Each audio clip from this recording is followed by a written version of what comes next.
Good afternoon, students. So congratulations, we're now on week 2 of our linguistics class, English 420.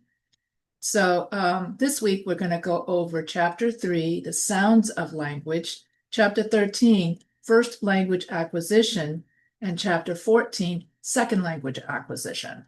And so in Chapter 3, we're going to go over how words are pronounced and how they sound. And we're going to go over the whole science of phonology and phonemes, that is the smallest units of sound in English. And then we're going to go over in Chapter 13, first language acquisition, which is how infants learn their first language, how people first learn their native language.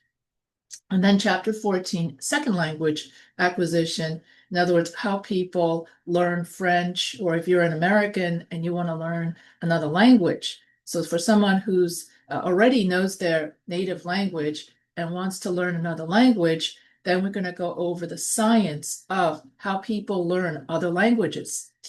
And so without further ado, I'm going to go over the sounds of language, first language acquisition, and second language acquisition.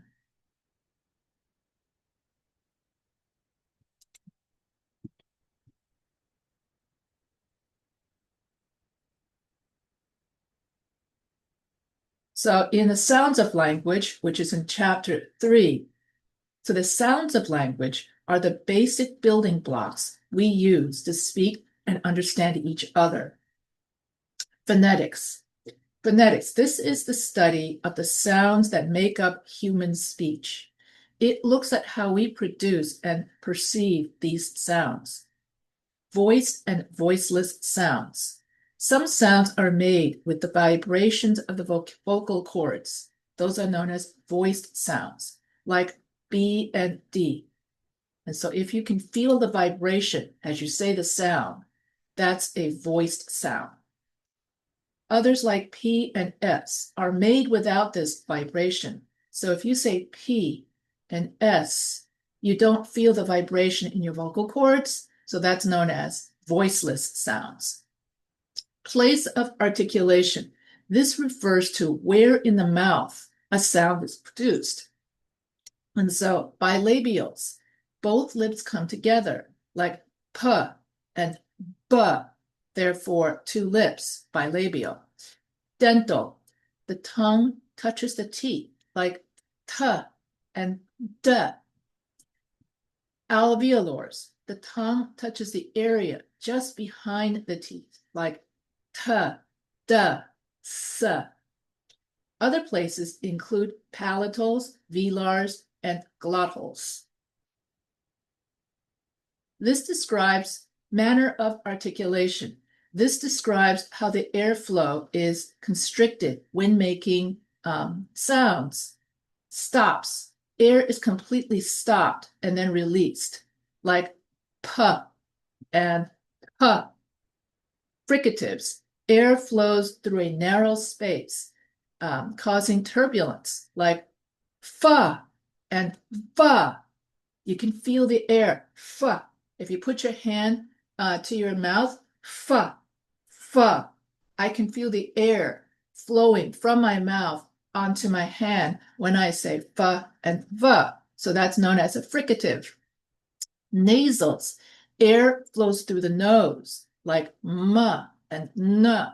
So therefore, when you touch your nose for a nasal sound, like M, N, you can feel your nose vibrating.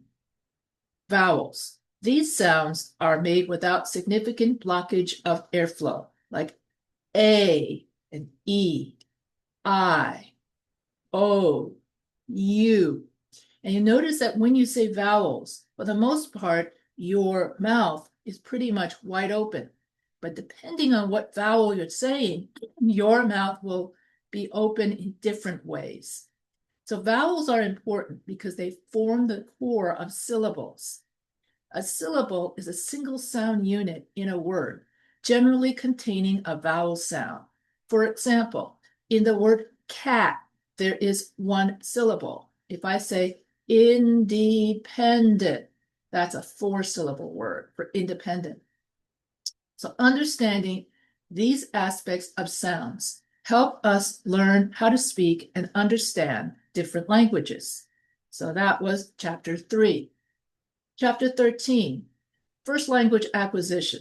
So chapter 13 offers an overview of first language acquisition, detailing the natural process by which children learn their native tongue. It outlines the progressive stages of language development, from early cooing and babbling to forming 1- and 2-word phrases and telegraphic speech. Chapter 13 emphasizes the crucial role of input and interaction from the environment and caregivers, highlighting that children are active learners who refine their language skills through mistakes and social engagement. Furthermore, it touches upon the concept of universal grammar, suggesting an innate human capacity for language, and underscores the influence of physical and cognitive development, environmental factors, and the importance of early exposure to rich language input. First language acquisition refers to the process by which children learn their native language. It typically occurs naturally and effortlessly during early childhood. Stages of language development. Children go through several stages as they acquire their first language. These stages include, so here you got the kid as a baby, starting around 2 to 3 months. It's really cute. Cooing. Infants produce soft sounds like coo and goo. This stage helps them practice making vocal sounds. Babbling at about 6 months, babies begin to babble, producing repetitive consonant vowel combinations, such as baba and dada. This stage helps them experiment with sounds and rhythms. 1-word stage. Around 12 months, children start using single words to convey meaning. For example, saying milk might mean I want milk. 2-word stage. By about 18 to 24 months, children begin to combine 2 words to form simple sentences like want cookie or go park. This marks the beginning of grammar use. Telegraphic speech. By age 2 or 3, children use simple, short sentences or phrases that include only essential words such as want toy, mommy go. These phrases omit less critical words but still convey meaning. Input and interaction.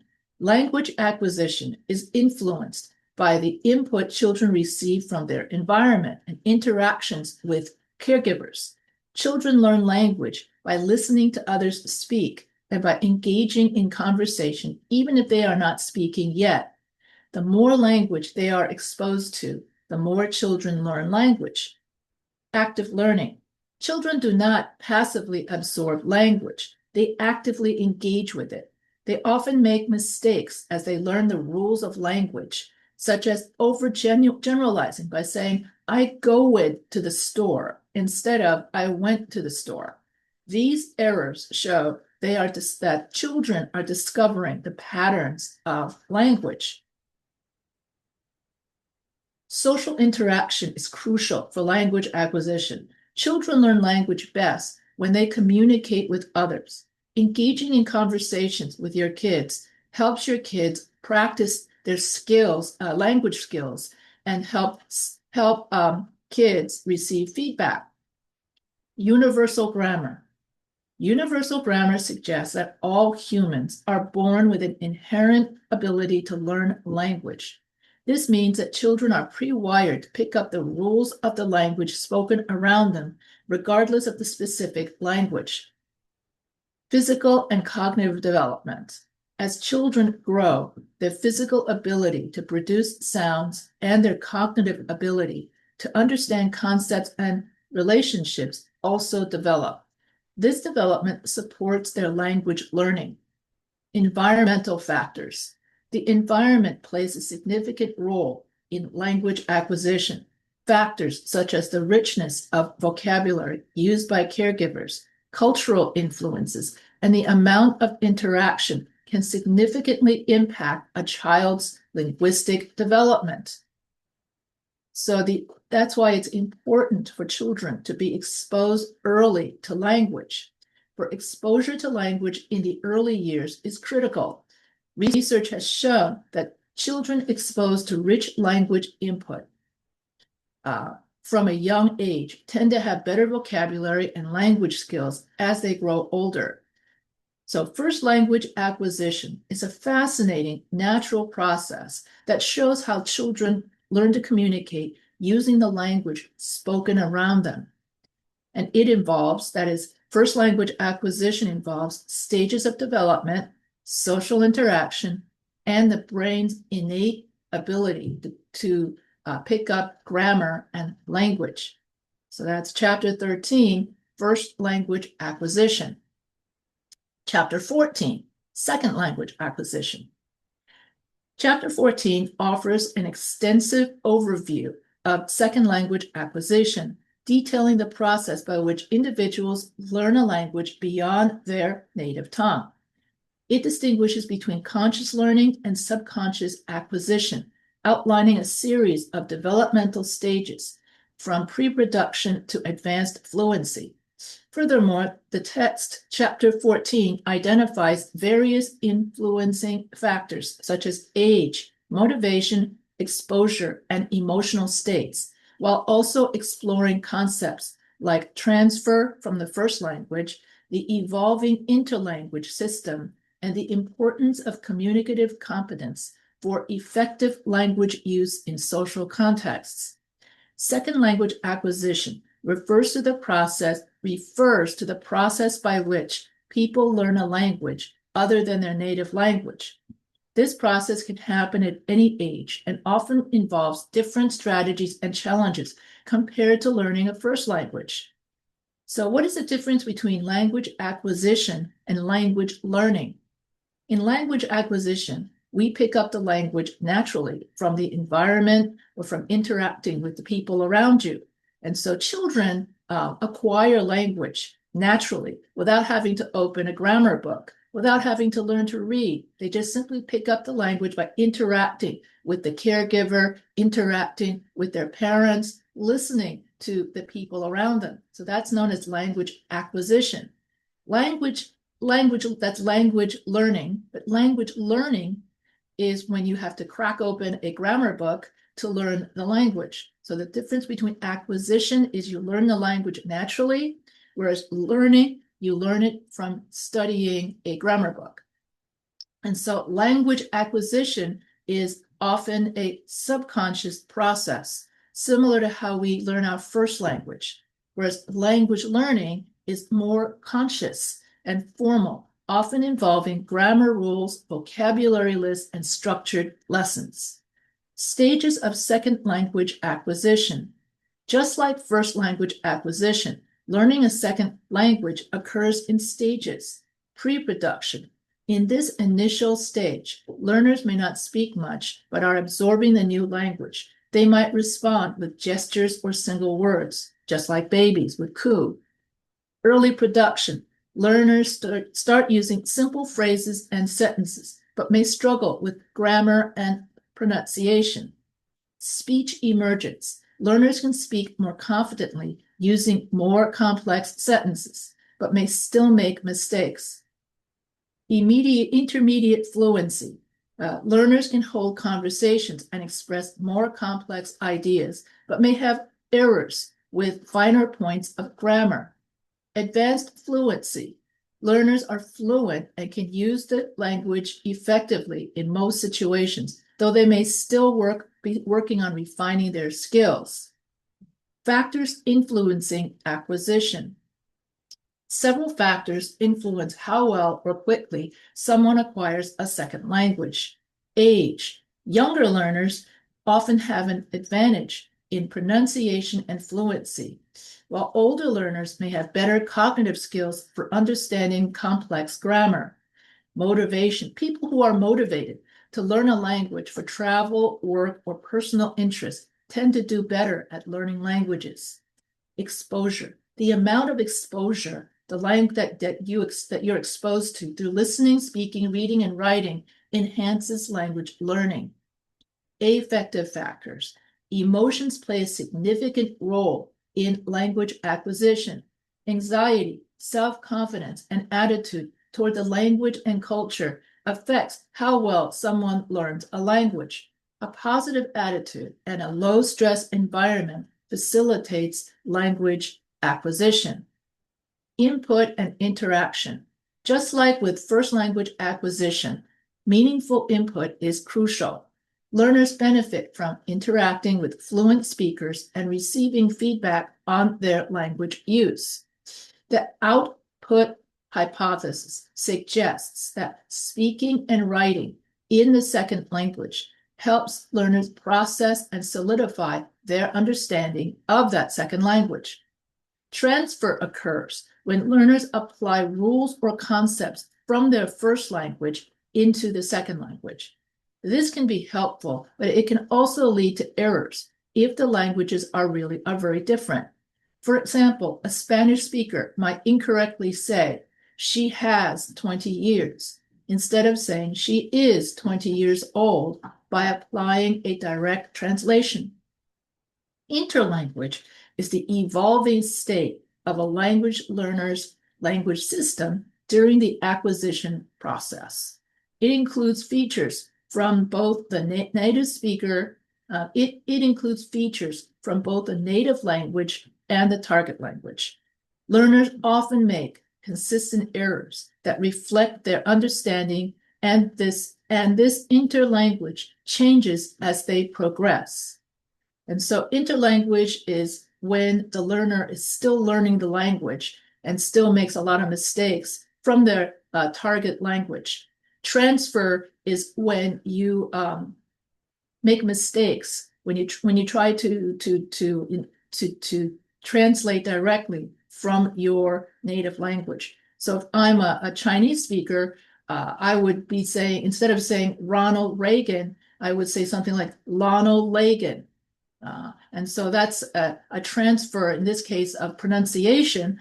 Whenever you make mistakes based from your native language, that's transfer.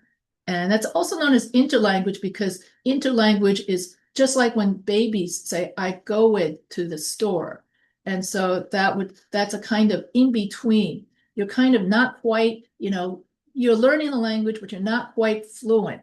So that's interlanguage, is when you're not quite fluent.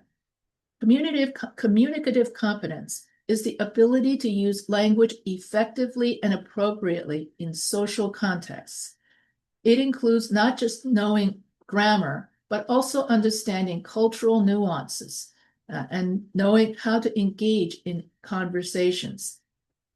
Overall, second language acquisition is a complex process influenced by various factors and stages, such as age or gender. And so usually the younger you are, for instance, the easier it is for you to learn a language. I remember my roommate, she was 13 when she first learned English.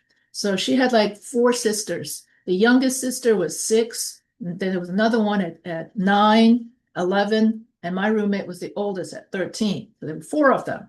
And so the youngest one, and my roommate spoke English because she learned English the oldest at 13. She had an accent, okay? So she had more difficulty. Usually in and about 12 or 13, that's when your ability to have perfect pronunciation starts to falter and you start to have accents. The older you are, the harder it is for you to learn a language, because the brain becomes less elastic. And so there's a whole science behind that. It's called neurolinguistics. So we're not going to get into that here. So age has a lot to do with it. Meanwhile, the youngest sister can speak English fluently, just like an American with no accent. So the age at which you learn a second language is really, really important at how well you learn the language. Motivation, exposure, and practice also influence how fast somebody can learn another language. And so that's it for this week. All right. So that this week I went over the sounds of language, first language acquisition, and second language acquisition. And so next week, we are going to cover the sound patterns of language. And so that's it for this week. And if you like this video, don't forget to subscribe to the Professor H Writing channel.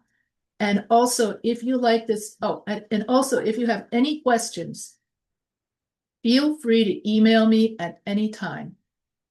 And I always have trouble finding the record button. There it is. So everyone have a great week.